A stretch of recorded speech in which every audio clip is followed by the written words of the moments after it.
Morning student. तो हम 11th class geography third lesson inter of the earth तो fourth part चल रहा था emergence of the shadow zone. जो छाया वाला जो क्षेत्र है उसका उद्भव कैसे हुआ।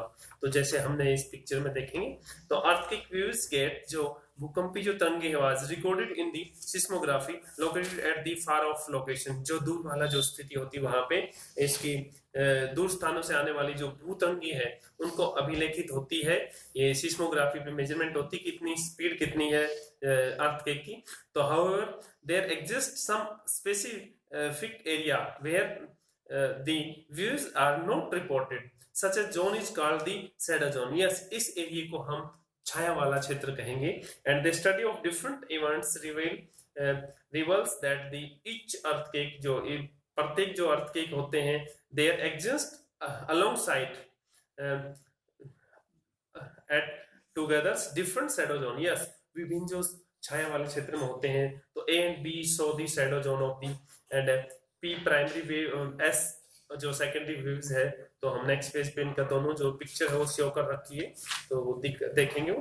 तो it is observes that seismography located at any distance with the 105 degree from the epicentre. जो उद्गम जो सेंटर है वहां से 105 डिग्री के आसपास। And however the seismography located point of the 145 degree from the epicentre से।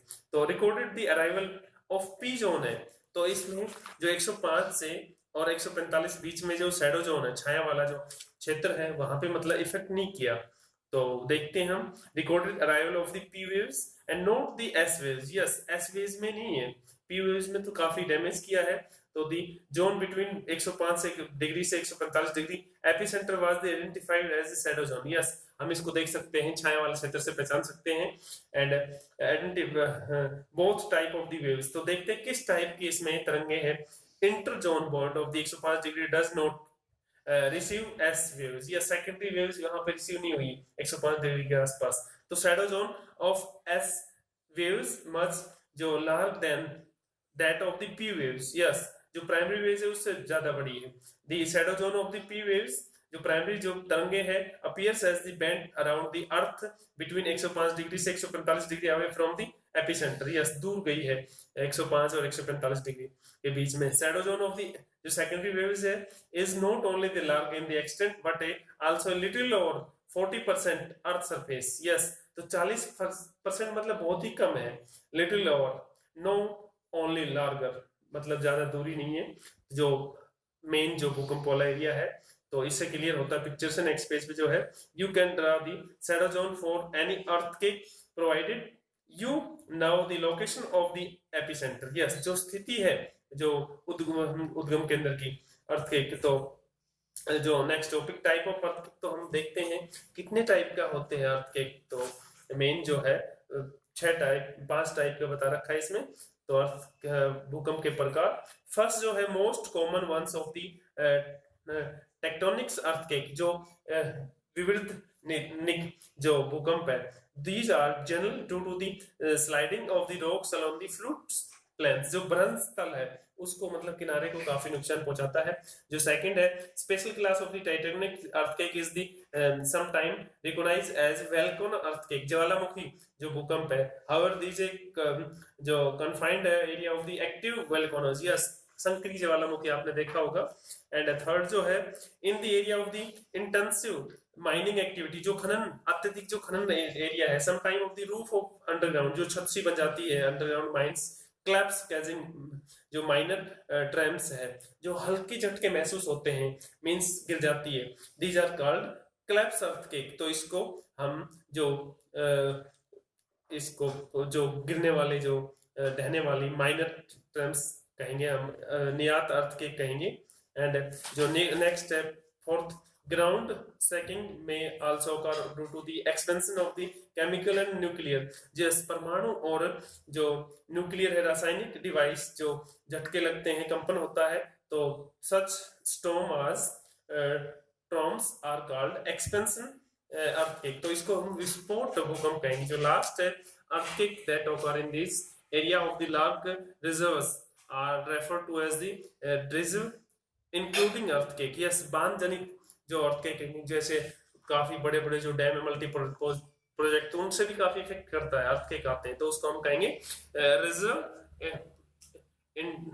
इंक्लूडेड अर्थक्वेक, बांध जनित भूकंप। तो मेजरिंग अर्थक्वेक, तो मेजर के लिए तो मेन जो मैंने बताया था कि सिस्मोग्राफी होता है, तो earthquake events are the scale either according to the magnitude और इंटेंसिव, जो आघात की तीव्रता है, तीव्रता के आधार पे है, and shocks the magnitude scale is now as the Richter scale. Yes, जो तीव्रता का जो स्केल है वो रिक्टर स्केल पे मेजरमेंट करते हैं इसको। Magnitude release to energy and release during the quake, जहां से मुक्त होती है ऊर्जा, एनर्जी, पूरे उसमें जिस भी एरिया में एपिसेंटर से स्टार्ट होता है। The magnitude is express in the number of 0 से 10 तक की श्रृंखला होती है, मतलब बहुत डैमेज होता है 10 वाला। तो the intensity scale is named after जो मार्कली, एन इटालियन सिस्मोलॉजिस्ट, जो मेर्केली है, जो इटालियन एक सिस्मोग्राफी था, उसने तीव्रता का सिद्धांत दिया है। The intensity scale taken into the account and visible damage caused by the events and range of the intensity scale from 1 to 12। Yes, 1 से 12 के बीच होता है, मतलब प्रत्यक्ष या हानि होती काफी अगर ज्यादा होगा तो इफेक्ट ऑफ द अर्थक्वेक के तो इफेक्ट काफी तो देखते हैं हम। सबसे पहले ग्राउंड सिकिंग है, भूमि का हिलना है, डिफरेंट ग्राउंड सेटलमेंट, तो धरातलीय विसंगति है, लैंड एंड मड स्लाइड्स है, भूमि और मिट्टी का खिसकना, सॉलिड लिक्विफिकेशन है, द्रवण है, and third and ground latching है, धरातल का एक तरफ झुकना, एंड एवलेंचेज है, हिमस्खलन है, लैंडस्लाइड्स वगैरह होता है, ग्राउंड डिस्प्लेसमेंट है, धरातलीय विस्थापन है, and flood and dam and leaves fluids, तो तटबंध के टुकड़े से बाढ़ आना, टूटने से बांध आना, एंड फायर्स, आग लग जाना, स्ट्रक्चर क्लैप्स और इमारतों का टूटना है, फॉलिंग ऑब्जेक्ट, वस्तुओं को गिरना है, सुनामी। और ये जो 6 मेन जो है ऊपर के, तो ये काफी जो बहुत ही शक्तिशाली, सम ब्रिंग अपॉन द लैंडफॉर्म, जो स्थलाकृति पे ज्यादा इफेक्ट करते हैं, other may of the consider the effect catching immediate concern of the life and property, और संपत्ति और जीवन को काफी पीपल को नष्ट करते हैं। Effect of the tsunami occurs only for the epicenter of the trumps in below, आघात स्थल से स्टार्ट होती है। ओशियानिक वेव्स, वाटर जो समुद्री जो पानी में के आसपास आता है, तो सुनामी आएगी। Tsunami has views of general by the terms and not the earthquake in itself, and few second effect जो केक है, एंड एक्टिविटी है, and magnitude of the cake is more than 5 on the Richter scale. Yes, अगर 5 या इससे ज्यादा है तो काफी विनाशकारी होता है। तो थैंक यू, आज के टॉपिक में इतना।